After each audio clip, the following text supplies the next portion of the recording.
and I could see those original men that were there on that first Kangaroo Island weekend. I remember now being told the story of the difficulty they faced in being a bunch of uninitiated men wanting to take out their sons and other adolescents to initiate them and going, how do we do that? Like, we don't know how to do that. Can we do that? Because you need initiated men to initiate men. If there's no initiated men, how do you do it? Hello and welcome to What is a Rite of Passage. Our guest today is Mark MacDougall. Mark is one of the founding members of Castlemaine Rites of Passage and has played a pivotal role in its development since 2010. We acknowledge the Jara people, the traditional custodians of the land where this is being recorded. We acknowledge elders and knowledge holders past, present and emerging, and may their ceremonies and initiations be remembered, and may this feed and heal the country on which we live, work and play. Welcome, Mark. Thanks, Damo. Good to be here. Where are you coming from and what are you bringing? I'm on Jar Jarwarung country as well, up a little north of you, maybe northeast of you, and it's I like the Mythic Masculine podcast where they talk about where they are physically and how they are. So it's a beautiful autumn morning, mid-morning here. It's blue sky. There's a light breeze around. It was cool and crisp this morning, and later it's going to get a bit warmer, I reckon, and we'll start to shed our layers. I'll start to shed my layers if I'm outside. And I'm at my home, in my sanctuary, and I'm the only human at home, so that's rather lovely. And what do I bring? Curiosity. I feel clear. And spiritually, my partner and I got back to our therapist yesterday, first time this year. That was a relief. I feel well, grounded, supported in the face of, sort of capacity to meet what challenges there are. Awesome. I've got a fairly regular question around self-regulation in the interest of kind of harvesting everyone's tools to regulate themselves. And that works pretty well. So it's around kind of like, how do you regulate yourself? How do you get back home to yourself? And I kind of want to reframe it for this one. It's like, and it speaks to, I know you in a pretty specific context, and seeking to get to know you more. What makes your heart sing? What are you doing when you feel most alive? I do love my cricket. I love playing cricket. And the other thing that comes is in relating with people, being in a flow. And I guess that's deep connection. Yeah, deep connection rocks my boat. Mostly for me, that's with other humans, but not. Yeah, there's some of that can happen with the other than human world, or more than human world. And I've found my way back, having grown up with dogs in my family home. I'm enjoying others' pets, those connections in the last couple of years. When I have 3 sons, and the eldest is 24, and I went through an aversion to pets for a decade or so after having a child. I think that having Reuben in my physical space, there wasn't enough room for animals. Yeah, so it's nice to get back to that.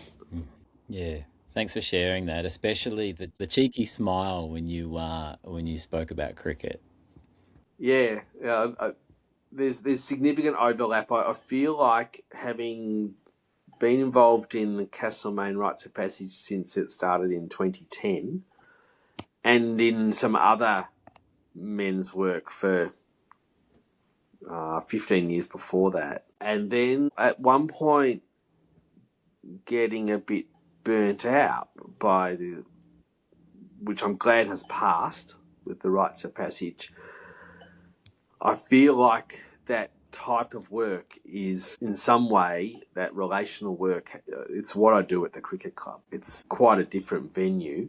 It's a different activity, but it's there's a lot of crossover, yeah, in what's happening there. That's a whole pathway. I don't know if you want to go down there, but maybe you're in charge, sort of. Yeah, so I want to know about that 15 years of men's work prior to 2010.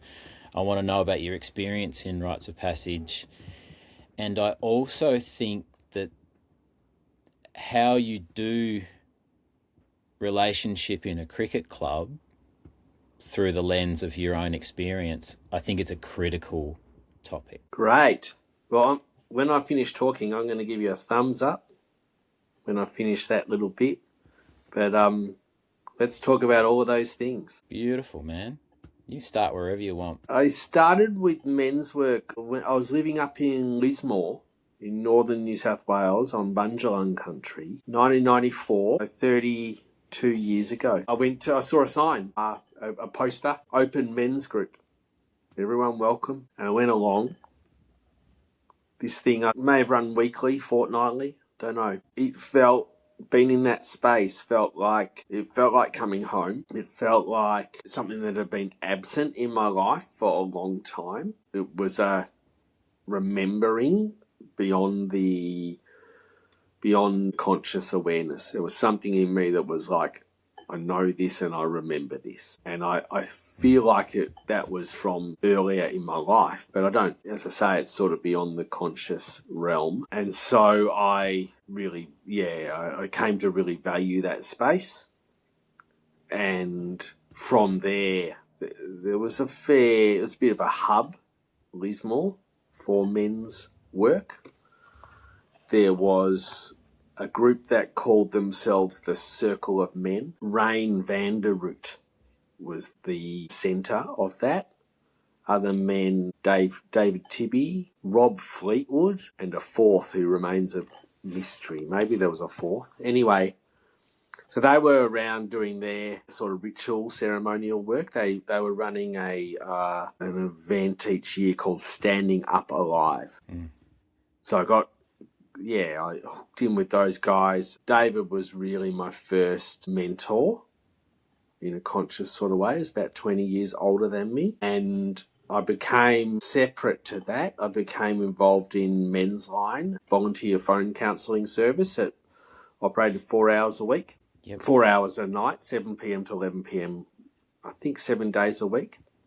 So I became a trained facilitator, a trained phone counsellor.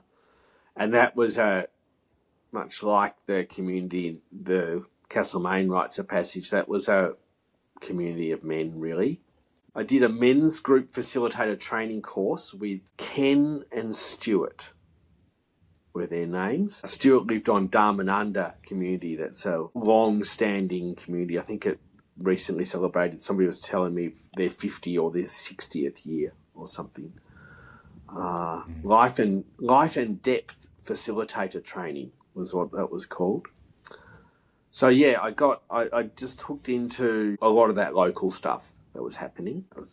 Probably did that for a year and a half up there. And then that led me to return ultimately to university down in Victoria, where I grew up, and to study social welfare. So I thought, this is a direction. And so I packed up in my combi van, packed everything up, closed up my bush furniture making business. Oh, and I was involved in men's groups up there, that open men's group and probably another one as well. And I, travelled down with everything in my combi van, and en route I stopped at the Sydney Men's Festival, which is the oldest and longest continuously running men's festival in Australia. It emerged directly out of Confest with the same, much smaller event, but with the same guidelines. And that place became a second home for me. The Sydney Men's Festival,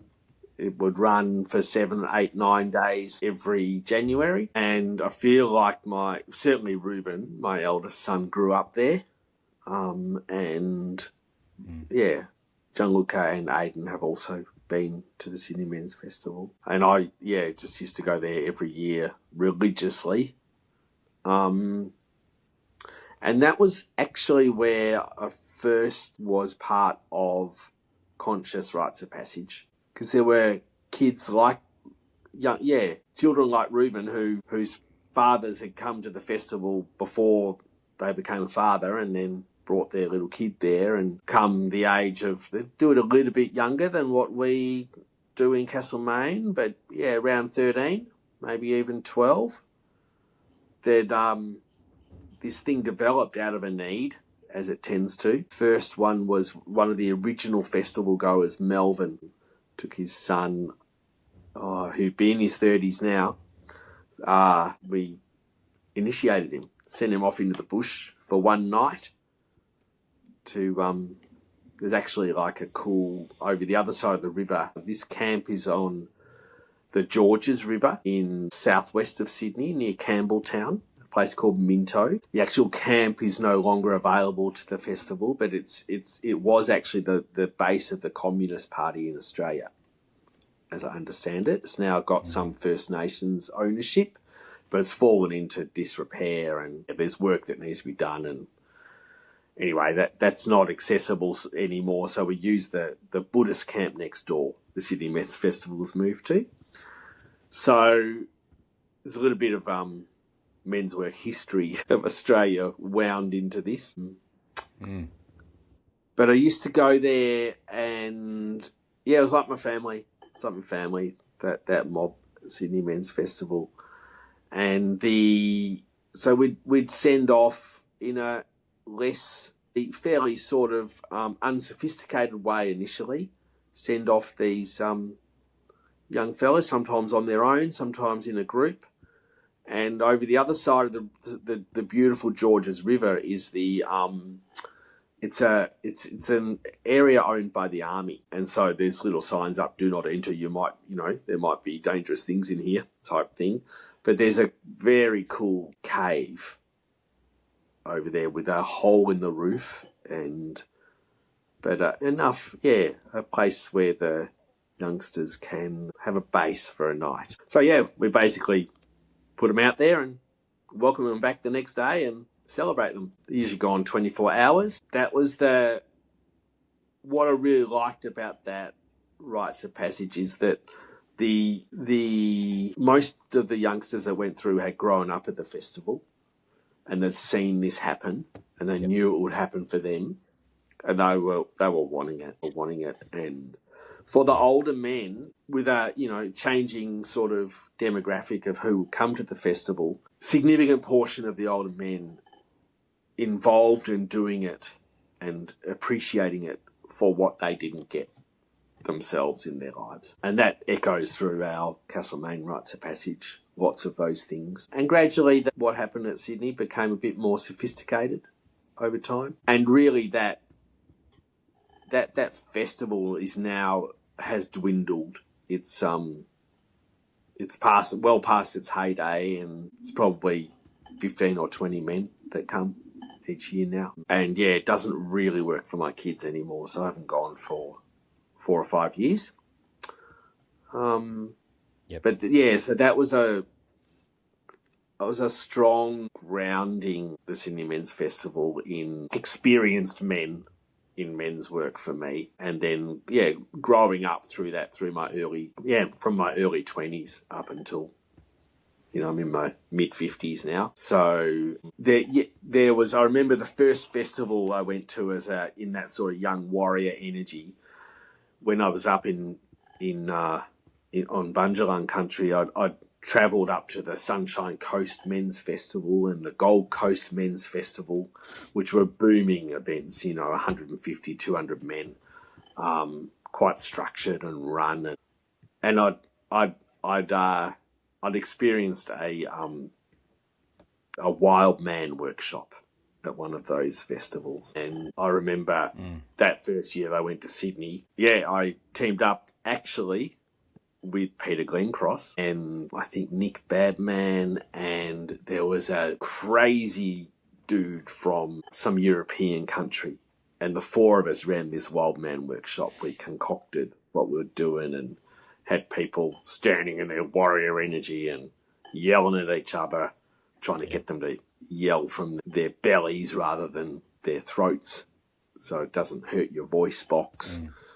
And it was like it was the thing that put I don't know whether it was day 4 or 5. It took us a while to plan this thing, and we put a bomb under the festival. It really got everybody activated. Most of the a whole bunch of people went to this workshop that we put on. I remember towards the end of it, there were done several processes, and I'd basically taken what I'd experienced up north and we'd embellished it, and I so remember at the end, towards the end of that, as we're standing in a circle, sort of checking out, if you like, or what was that like? The thunderstorm cracked open and it just bucketed down on us. So it's kind of like, okay, things are moving. Things are moving. Yeah, that's back to January 1996. So that was, it's nice they're sort of early days in a way. And as I say, with that, I turned up, sort of naive and enthusiastic and in my young warrior go-get-em energy. And that was fun. And so I moved to Gippsland. Out in the main feature of the landscape there is all the open cut mines, and it's a bit of a barren landscape in some ways. But I went to Monash University out there and moved and I went, well, wherever I go, I need a men's circle. So I started a men's group. And I met another guy, Scott Gardner, who was a very charismatic man. He'd been, somehow I put in touch with him, and people were asking him to run a men's group, and he'd never run one before. But they figured he could do it because he was charismatic. So him and I got together and started a men's group in Morwell, and that... So that continued the sort of men's work. And I remember turning up at my first tutorial in this welfare course in a room, 80-90% female, 10% male. There's probably one other bloke in the room. And would ask what we're passionate about. And I said men's issues. And they were all a bit perplexed by this. So they thought I'd said men's shoes, that I was into men's shoes because I'd said men's issues and I'd run it together. I was a little bit nervous, but putting it out there. So it's a bit of a trailbreaker in a way. And that in my time in Gippsland there, I lived there just 2 years. It was part of 2 men's groups, so we started another men's group as well. So they were fortnightly, so I would go to a men's group each week. Yes. Yeah, so I'm really curious. So what are we talking? Like, are you still 96, 97, late 90s, yeah? Yeah, yep. We are, yes. Yep, and you're in a welfare course with 90% women, and you've just stated that your interest is men's issues. I'm actually really curious about what the response was in that environment. Confusion and bemusement. Right. I think. And how might you frame up the general judgment maybe around what that was? Is it something like, what issues do men have? Or what might have that looked like? Oh, I think I can say I'm getting old and can't remember. That's not helpful. I feel like I read the room a bit and I went quiet on that and went off and formed this men's group, and it's kind of still an underground thing. And a little, I know from a previous time a few years previous to that at Monash in Clayton, I was totally bemused by, so this before I'd done any men's work, the women's room. Like, what the fuck's that? Private school educated, like boys' school. Well, we need a men's room then, don't we? I learned pretty quickly that was not cool. My left-wing new friends bashed me into shape around that. And so when I was back at uni, I was still conscious of that, I think. So while came out brashly and said that, I think I was like, oh, it felt not appropriate, not safe. Great. Thank you. And that's what I'm trying to piece together, because I wasn't there. I was doing an apprenticeship as a carpenter at that point in my life, and so far from, well, I was doing men's work, but the other type of men's work, right? And so my understanding is a lot of what we do. It's interesting you said you did a Wild Man weekend, because stories that I've heard about the origins of MKP and around Robert Bly's material was that, yeah, they started out of this kind of a Wild Man weekend. And other stories, I guess, that I've heard to frame up the men's movement is it was kind of almost a call and response to the women's movement in a way. And so I'm still trying to piece together how this was born, and let's say in Gippsland, like, what was the climate like? And a man says that he puts his hand up and says he's interested in men's issues. It's like, well, yeah, I'm curious. Yeah, but great. You feel free to move on, man. Yeah, I would approach that differently now, of course, 30 years later. Yeah. But it was passionate. I feel like that men's circle saved my life up in Lismore. I wasn't suicidal, but it at that time it that feeling of coming home, it reoriented my life and gave me direction. And so I was bringing that to the world as a young person with passion. Yeah. And I feel like I'm giving a long answer to this, the roots of men's work for me. And the next place I go is we've got a little diversion first. And interestingly, this is where it intersects a little bit with MKP, because there was in 2000, there was a man called Luke Farrell who came to the Sydney Men's Festival, and he started talking about MKP and extolling its virtues. And so this is the early days, and I won't say the start because MKP folk have dressed me down for the way I've expressed this sometimes. So early days, MKP showing up at the Sydney, MKP energy, let's just say it that way. I don't know what Luke's role in the hierarchy was. MKP energy showing up at the Sydney Men's Festival. And then the Sydney Men's Festival is a emerging out of Confest. It's a very feminine run organisation. It runs in a feminine way, this organisation, because at the start of the festival, the committee from the year before, they all resign. And the whole thing's at open, like, let's see what happens. Yep. And it leaves it very open to takeover. And before I got there, there was a takeover. There was a bunch of gay guys that turned up, and they brought all this energy in, and they took over the festival, and MKP energy took over the festival. And then after that, but there was a co-counselling mob that took over the festival at one point. And they're just bringing their thing. I was bringing the wild man, you know. So everyone's bringing their thing, but the structure leaves it very open to being taken over. And I remember emerging from that was this offering about getting to know more about MKP, which then got sort of taken into we went to this thing that became called the Next Gathering, because the first one was called the Gathering. And there were two intentions about this gathering. And this is where I really ground a lot of my work from. The two things about this gathering were bringing an intention to work at a deeper level and an willingness to own your shadow. These were the two things that you're invited to bring to the gathering. And I didn't go to the first couple of these, but they were held at various locations. Actually held one some years later at Barker's Creek, where I used to live.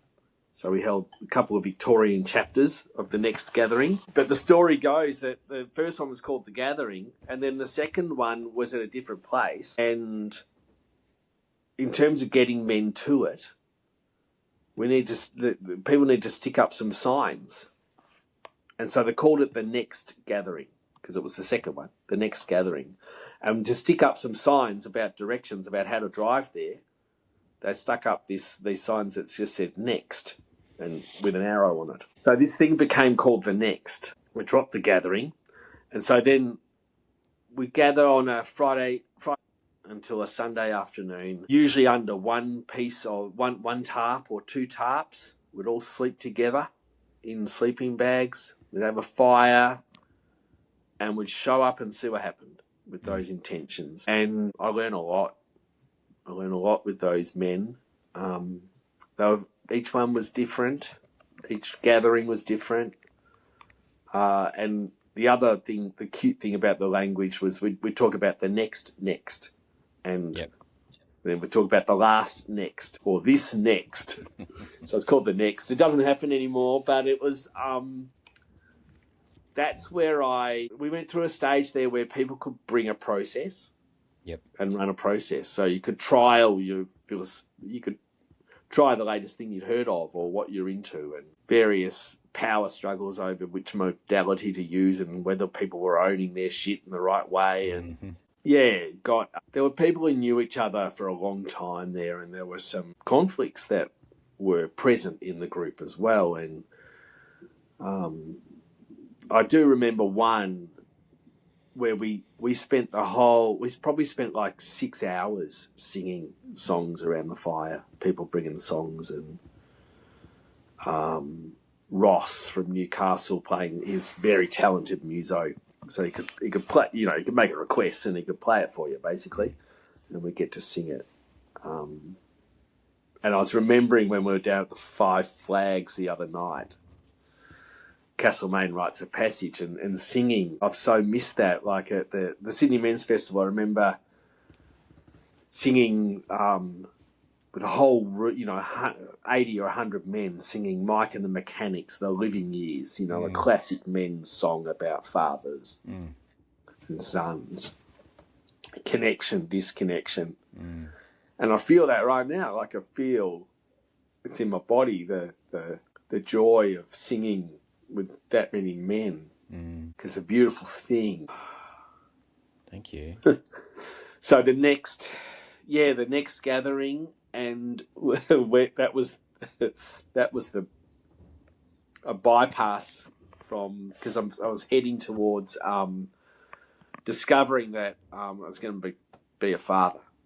It took me, these next gatherings were quarterly at that point. It took me 2 next gatherings to sort of figure out what had happened in terms of this so-called accidental pregnancy between Jude and myself, and from which Reuben emerged. It took, I really needed those men to challenge me and support me and bring me along into being a father. And the first part of that was getting beyond the confusion of how we'd become pregnant, which might sound strange to people, but it's there were unconscious forces at play in the creation of Reuben, and they were out of the relationship that Jude and I had that were important for me to understand and to be able to move through in terms of being able to own and step into being a father.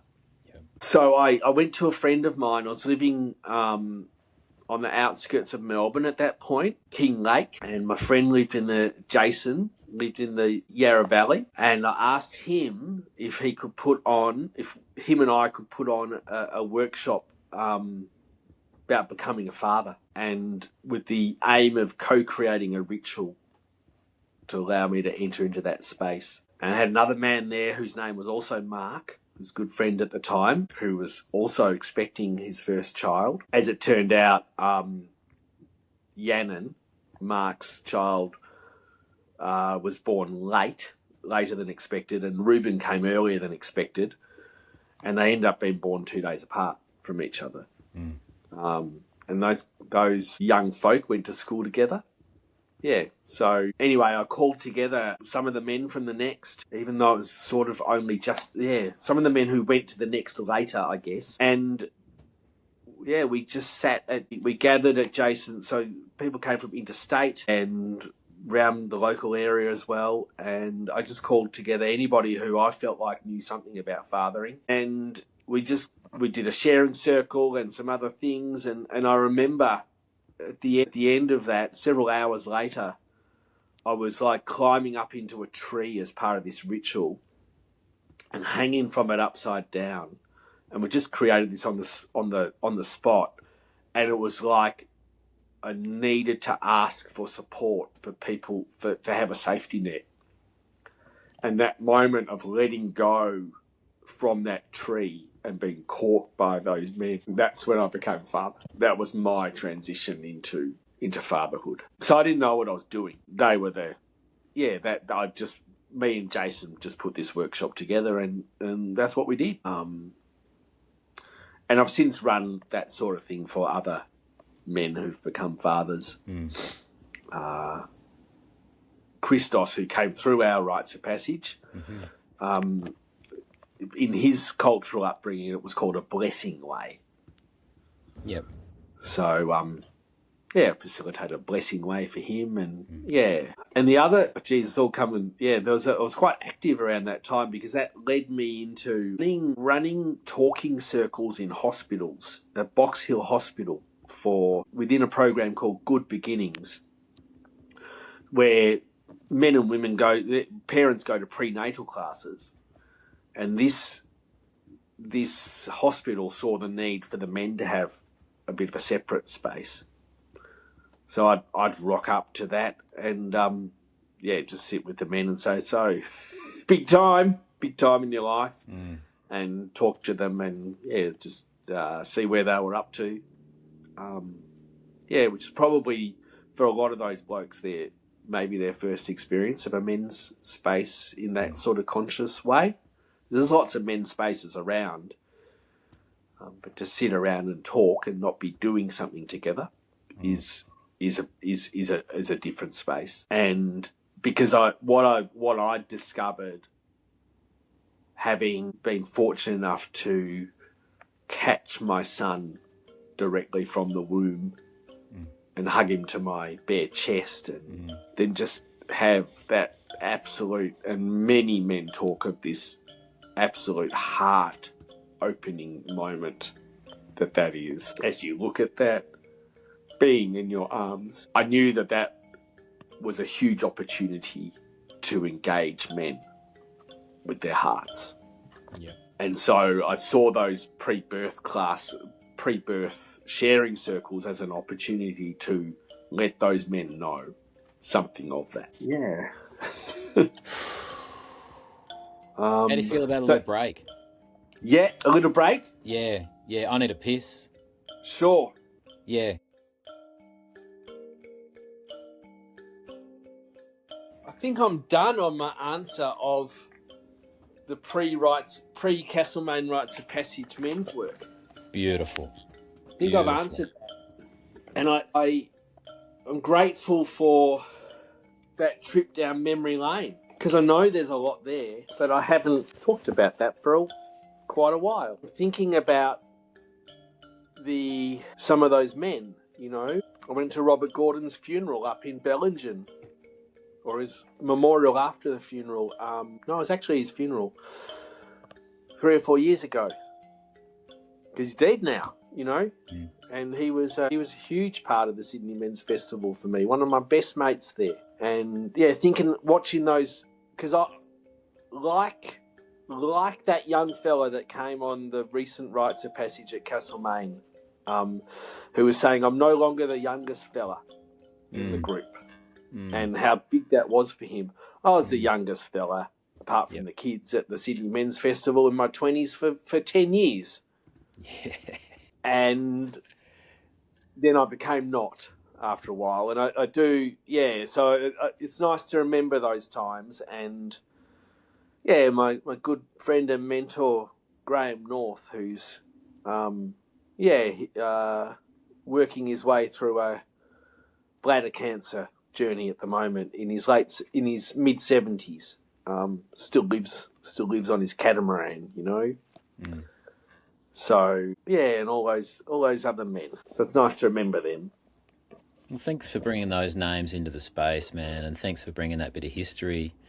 It's really helpful for me to get a better understanding of your experience, I suppose, and your journey. I think something that I've named about you is, you know, as a facilitator, I think you've got this tremendous gift of making events about the participants and not about yourself.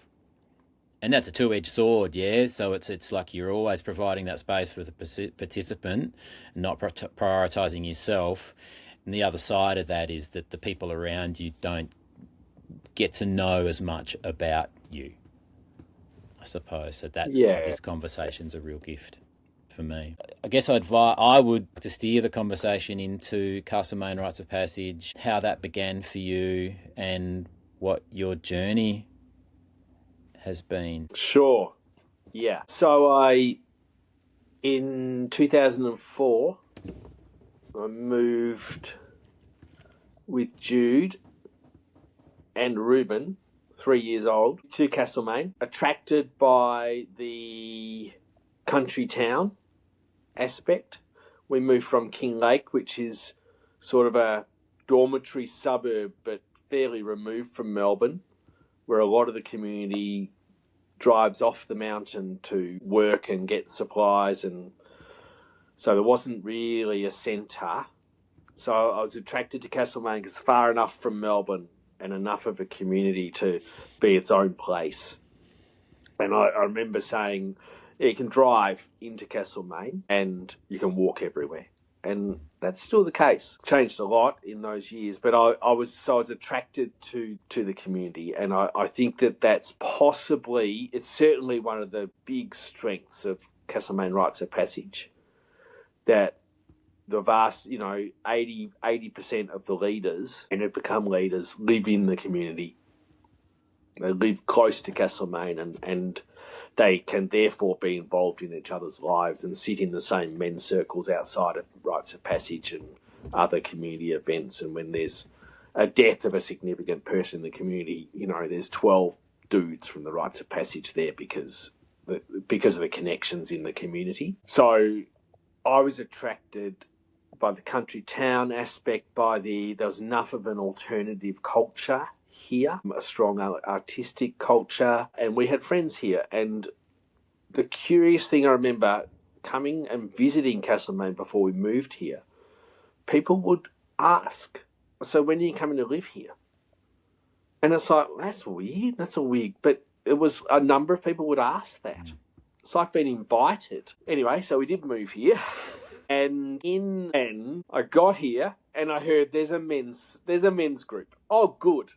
Okay, I'll go to that men's group. And Mark, who I mentioned, who was on the Becoming a Father workshop, became a father 2 days, same time as me. He was part of this men's group.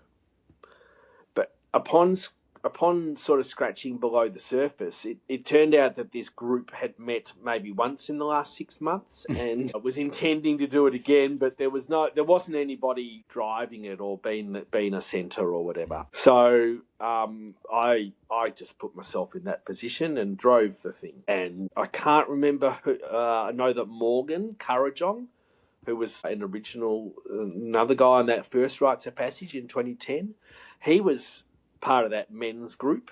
Mark, Morgan, and myself. I think we might have had another man.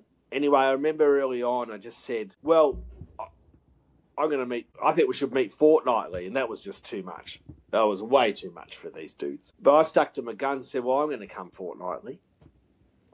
And it became a fortnightly men's circle. And that men's circle, in a different iteration, that continues to this day. There's been many Rites of Passage dudes come through that men's circle.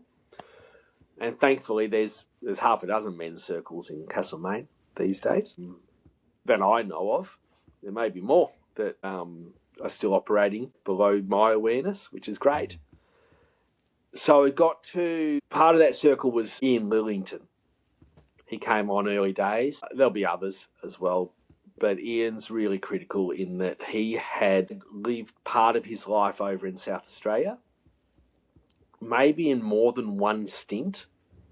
Castlemaine, South Australia, Castlemaine, South Australia. And his eldest son is in his 30s, and his name's Rowan. And Ian went on the Kangaroo Island Rites of Passage when Rowan was a teenager. And so Ian was connected with the fellas over in Kangaroo Island. They all live on the mainland, but the event takes place on Kangaroo Island.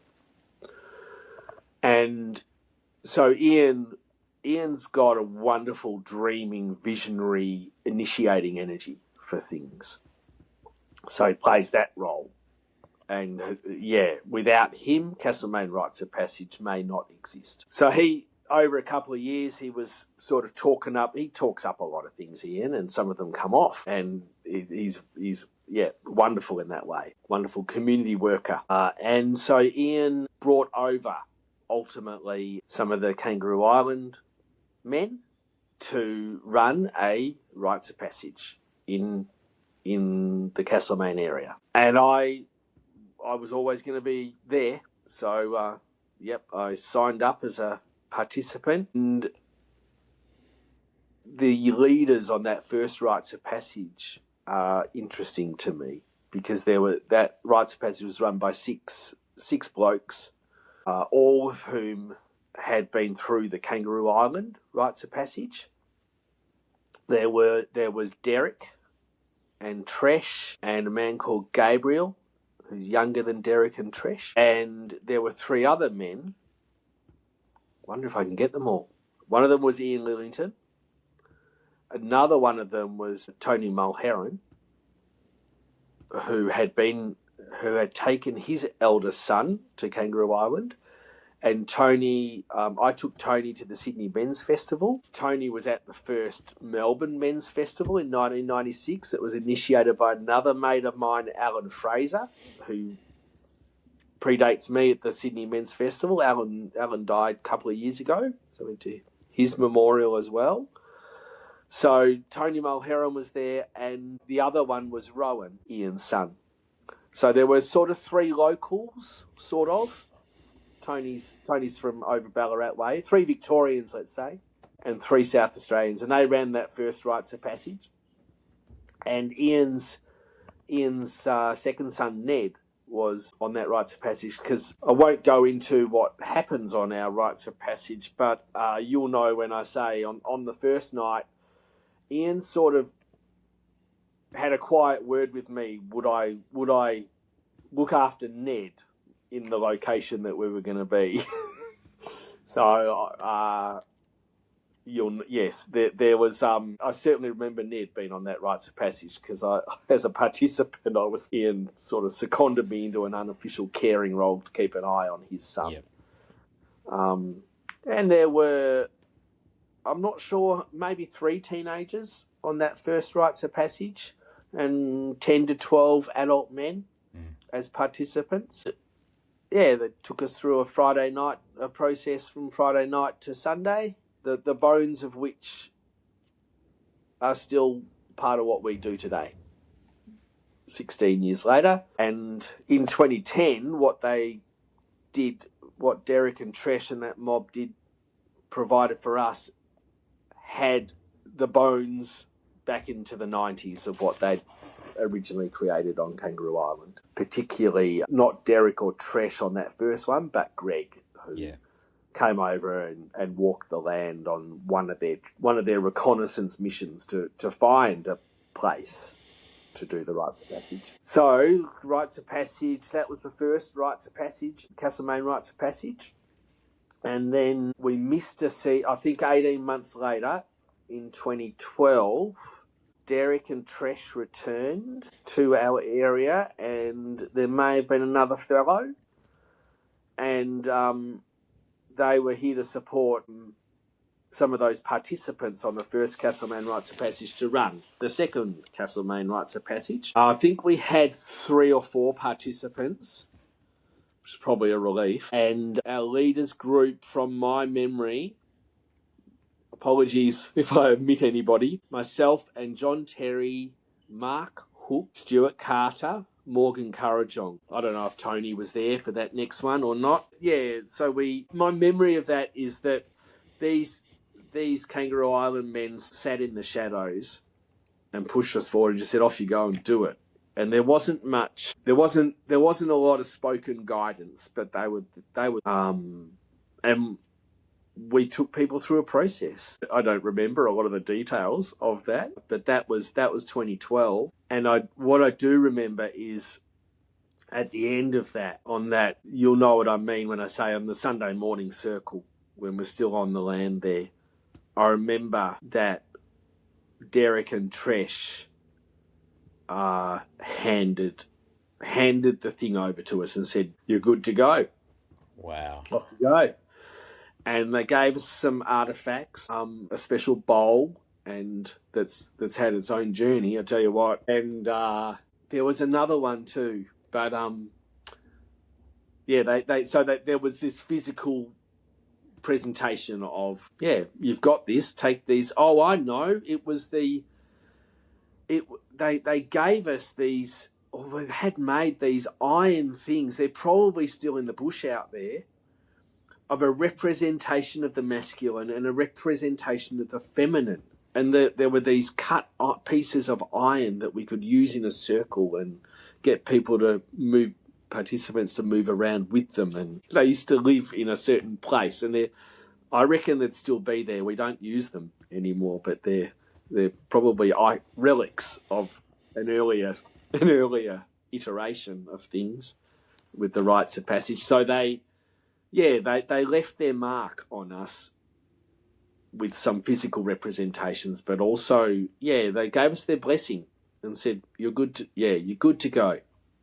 Wow. So we were. So that's amazing. Yeah, as you know, my experience is it's been 10 years to give myself some sort of authority to be able to step into some sort of, all right, I can handle this. And for you to be given some artifacts and a blessing and 1.5 run-throughs and then take something that's now 16 years running. Yeah, I want to just share my gratitude and appreciation for the courage, and along with that, my ability to be mentored and shadowed and educated, and in this work, which has shaped me tremendously. So thank you for your courage to take that on. And how was that? I think courage. I think there was a boldness, and is that sort of warrior energy mixed in with a bit of king, but a king that didn't, not knowing the king really. And it was, look, there weren't really 1.5 run-throughs, but there were certainly conversations. And I remember some of that comes back now about, it's just gone again. But in between the first and the second Castlemaine Rites of Passage, I went over to Kangaroo Island as a helper. And there were some key things about that. They do a walk of the country there.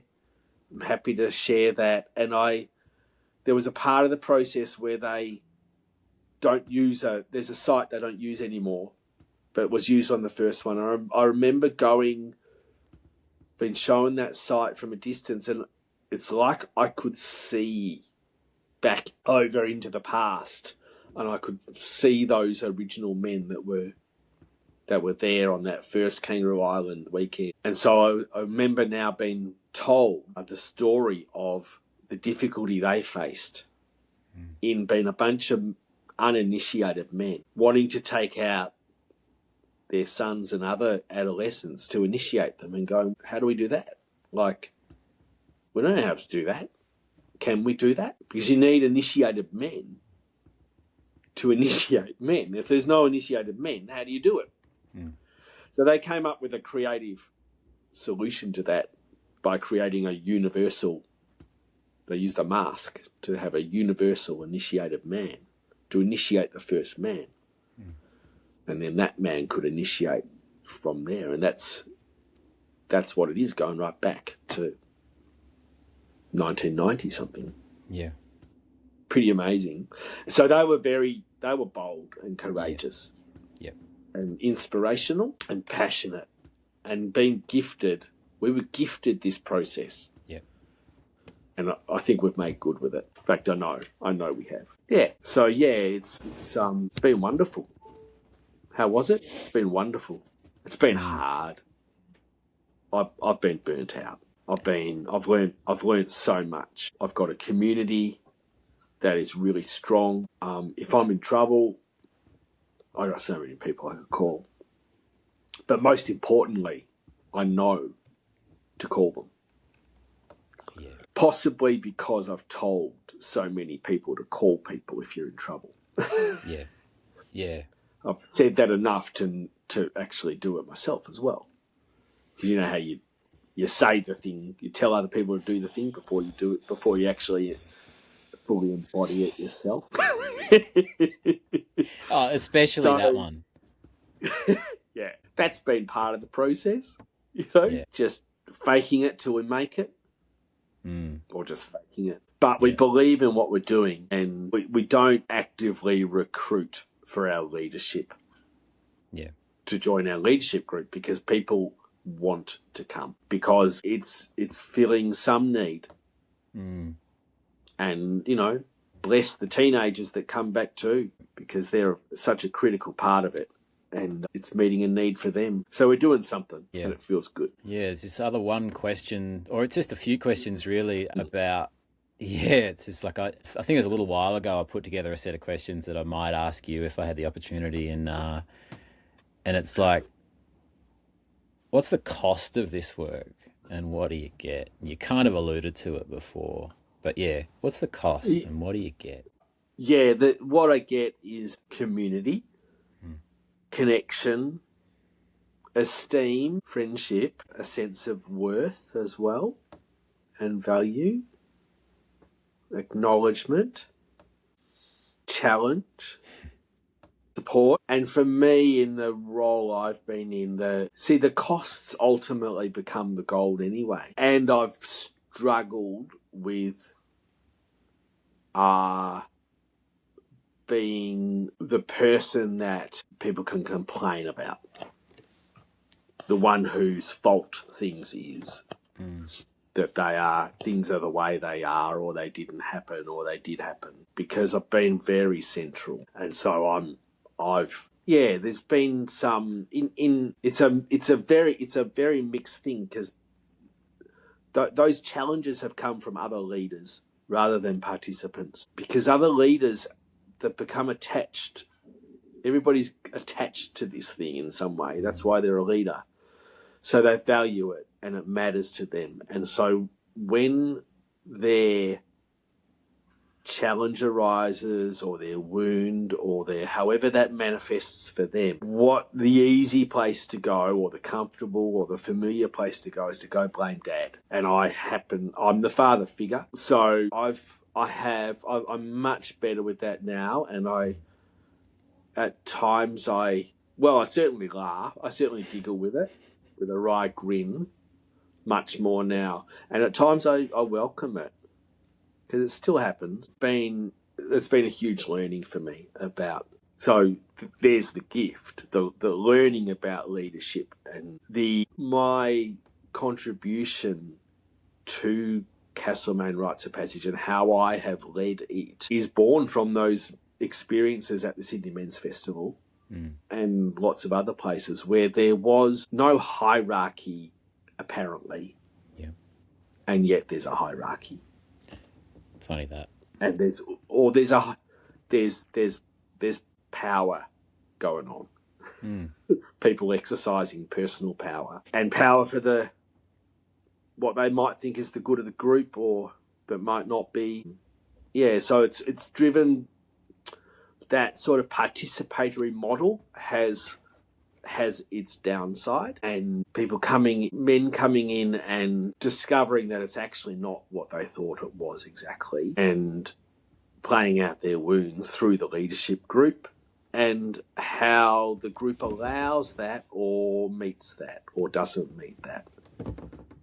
So that's a challenge of Castlemaine Rites of Passage, and I think we're certainly in an evolutionary where we're evolving.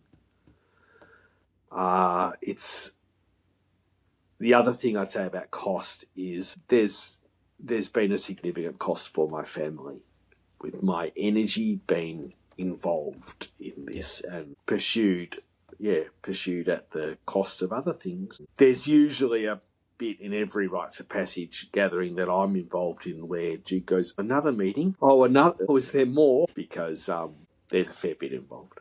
Yeah. Yeah. A lot of time. Yeah. Yeah. That's where I go with costs and benefits and yeah. It's very rich. Yeah, right. Yeah, and I think in that I'd just like to wrap that up by thanking your wife and thanking your sons. It's often where I go to this because I sit in that place myself. Oh, another meeting. Oh, you're going again. Yeah. Yep.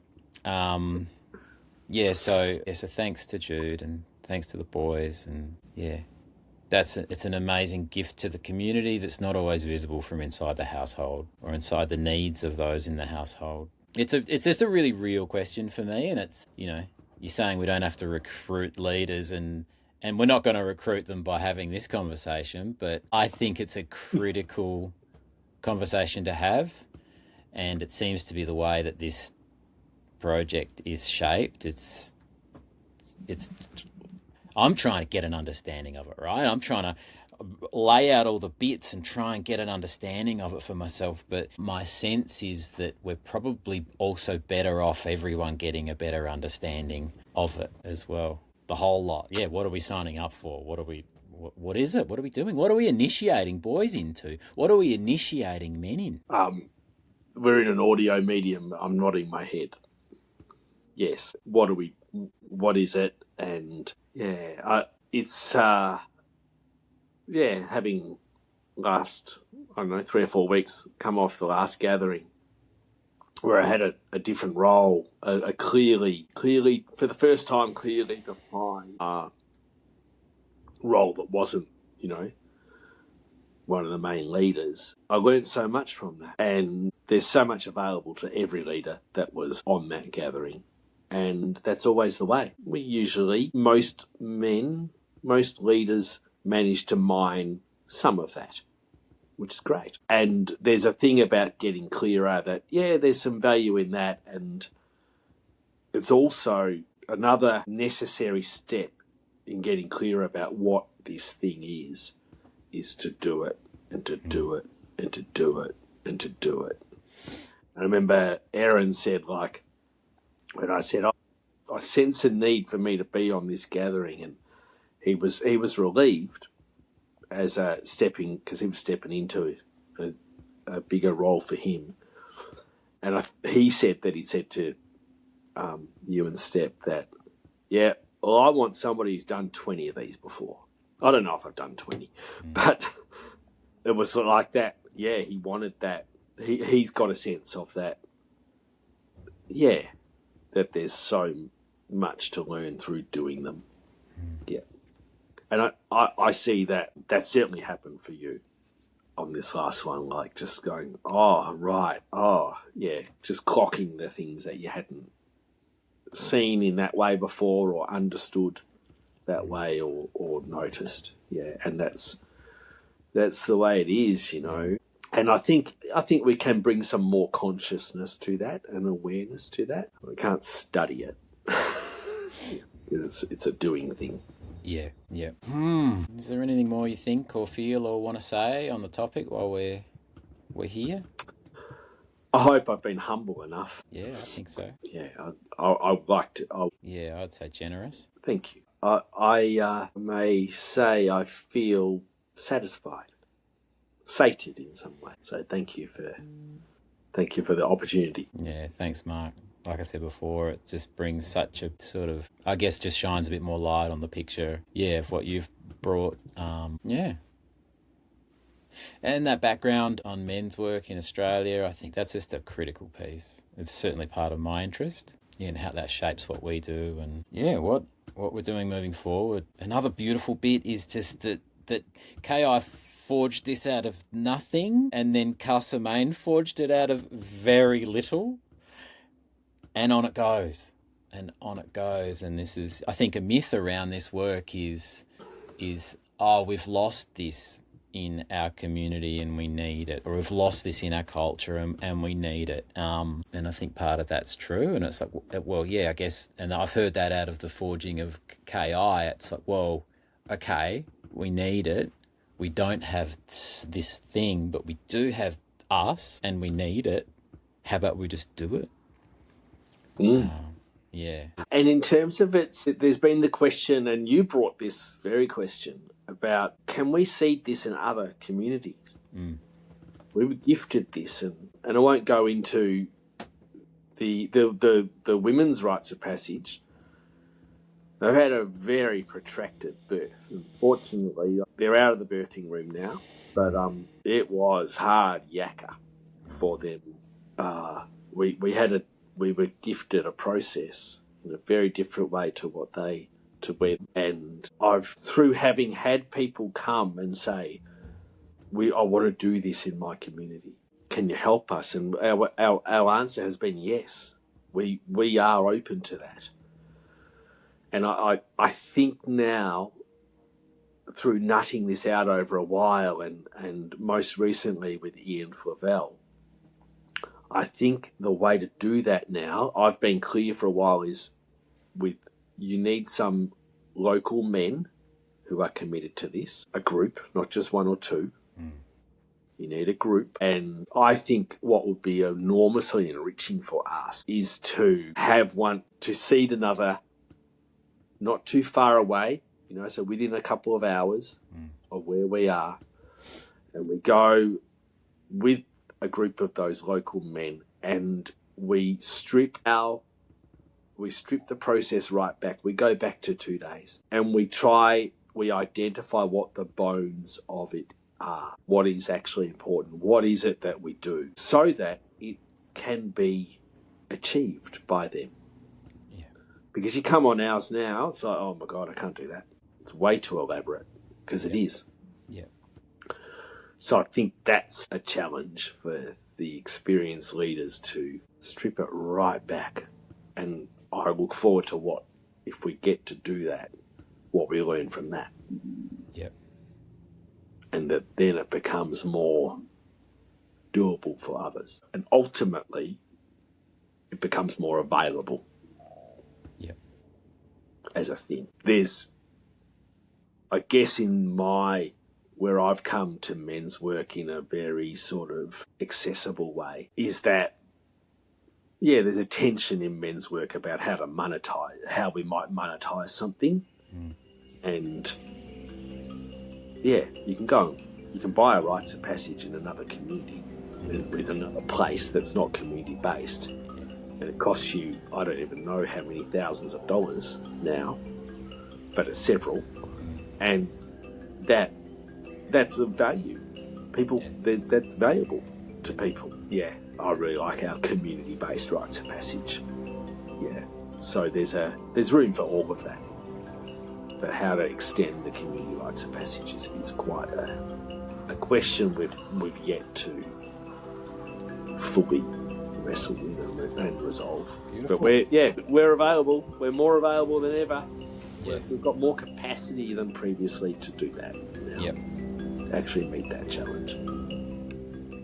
But we were wrapping up. I guess that's a little view to a potential path to the. Well, it's a dreaming into the future, and I think if I was to be so bold, it's also an invitation. And if I was to put that into an invitation, it's if you are a part of a community no more than 2 hours from Castlemaine and you want to seed a rite of passage, Castlemaine Rites of Passage has some resources to help your community. Beautiful. Well put. Yeah, beautiful. Well, thanks so much, Mark. Thanks, Damo. It's been wonderful. Thank you so man. much. I appreciate your time.